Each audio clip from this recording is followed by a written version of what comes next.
Hi and welcome again to a pretty nice big pickup video that I made yesterday. In my other video of the biggest PS2 package I ever got, I mentioned that I also had a pretty expensive but significant quality-wise PlayStation 2 package in sort of reservation with someone.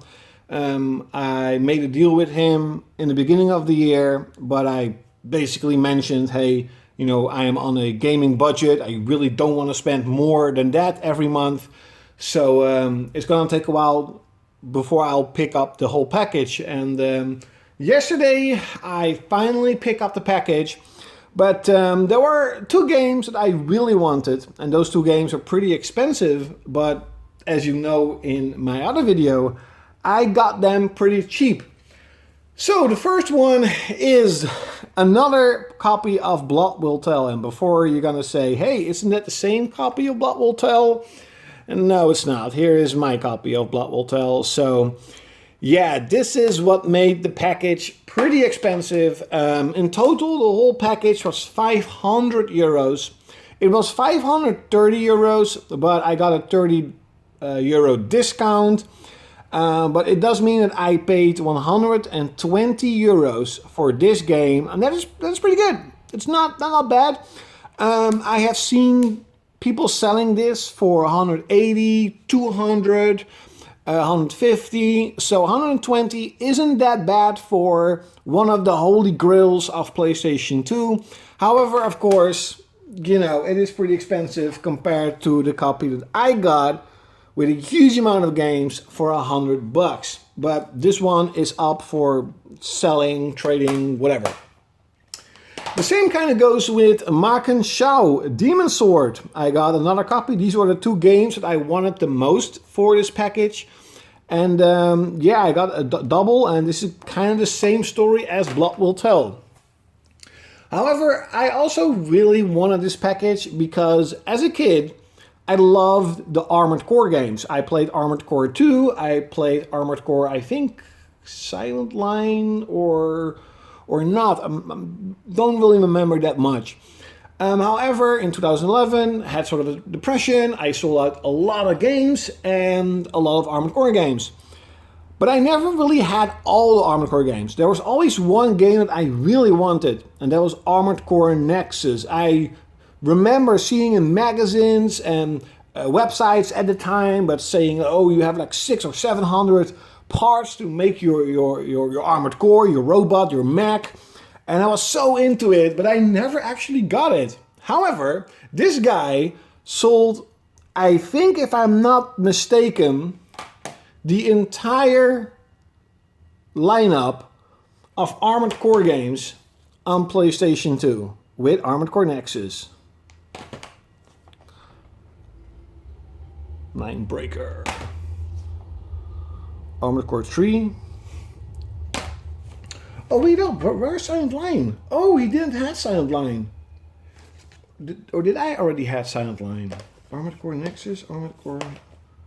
Oh, here it is. Silent Line, Armored Core. Of course, this was the first one. Stupid me. Okay, so I think these are all the Armored Core games on PlayStation 2. I got Armored Core 2 myself. And he also had Armored Core 2, and that's also up for trade. So basically in this bundle I got 3 doubles I already had. And the next one is LaPook Tactics. I also bought Phantom Brave from him at the beginning of this year. That was the only game that I sort of like, okay, I'll pick that one up. I guess to sort of try and make him believe me, I guess, that I really am going to buy the whole package. But yeah, this is basically where, I think it's Nippon, yeah, this is sort of the golden age of Nippon Ichi. They made a lot of great games, a lot of great strategy games, and this is definitely one of them. I think they are sort of re-releasing their strategy games on the Nintendo Switch. I think it's called like Nippon Ichi Volumes, something like that. I think they're up to volume 3 now with ZHP. That one's pretty good. ZHP Dark Death vs Evil Man on PSP. That game was really cool, so maybe I'm gonna pick those up for Nintendo Switch one day, but as of right now, I am heavily into collecting PS2. I got another hack game, I only have one hack, and that is basically the least expensive one, but Hack Mutation. So, not in an incredible shape. However, the discs are all in pretty good shape. This is really weird, as you can see this, but he cleaned the disc out. So they are in like perfect shape. That is pretty cool, I have to admit. I got Soul Reaver 2.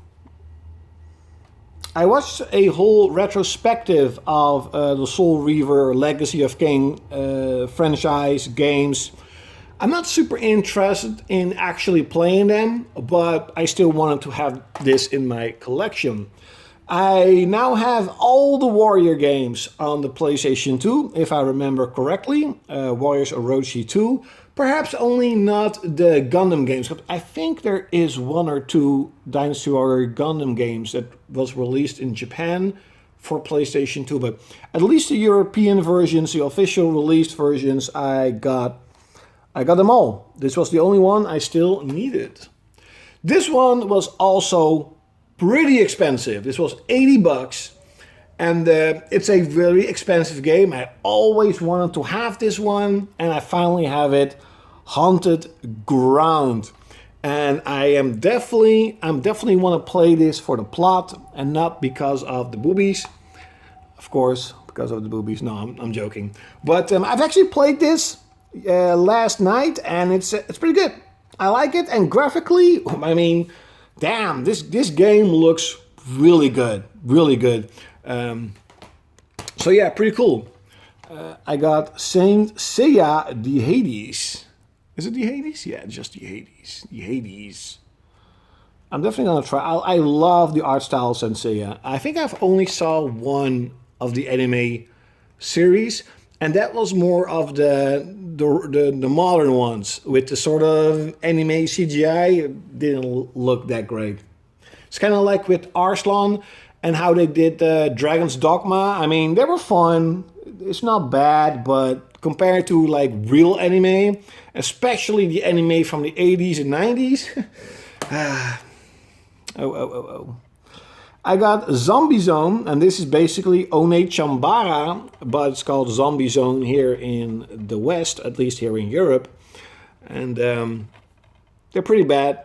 They're more like sort of hidden gems, sort of obscure games that they were not super good, but they're not super bad. It really depends on if you like these type of games. It's kind of like how Demolishing Girl.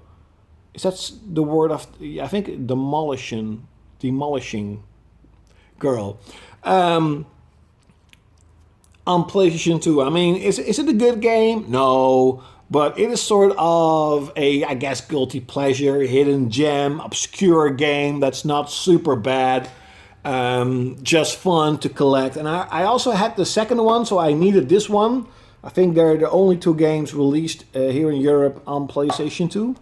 And this one is all in pretty good shape because the guy was also a collector. He was probably selling his doubles.